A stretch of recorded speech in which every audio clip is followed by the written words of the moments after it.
Noi in Veneto ogni 5 giorni piangiamo un morto. Non è accettabile che un lavoratore, una lavoratrice parti da casa la mattina e non sa se poi la sera ritorna.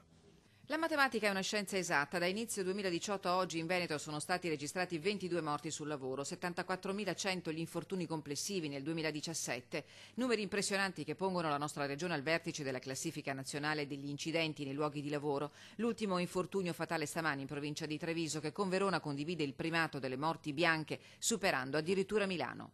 È una situazione inaccettabile, per questo abbiamo chiesto alla Regione di convocare un tavolo, bene la convocazione per lunedì, ma a Zaia diciamo non servono cerimonie, non servono riti, non servono parole, servono fatti e risposte concrete. E così partito oggi da Mestre il percorso di mobilitazione generale lanciato da CGIL, CISL e UIL in tutto il Veneto, perché il tema delle morti sul lavoro va affrontato non solo in termini di denuncia ma di strategia di intervento.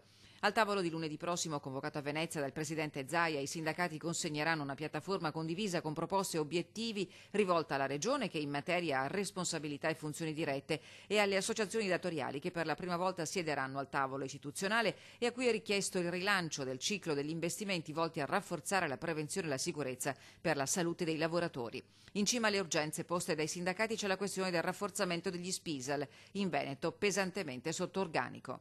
Rafforzare gli SPISAL vuol dire rafforzare il sistema di prevenzione. Loro possono svolgere un ruolo importante sia nell'accompagnamento della formazione dei lavoratori, sia nell'essere un punto di riferimento per i rappresentanti dei lavoratori sulla sicurezza, che molto spesso sono un po' abbandonati a se stessi.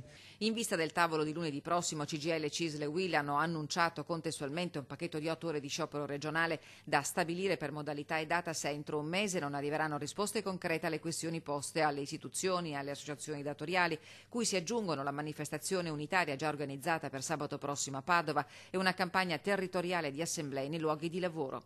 I sindacati chiedono tra l'altro il rafforzamento della formazione a partire dai banchi di scuola, oltre al controllo e alla verifica preventiva delle procedure di gara negli appalti. Dove può la Regione, dove possono le associazioni, non si arrivi a tirare su quelli che sono i costi.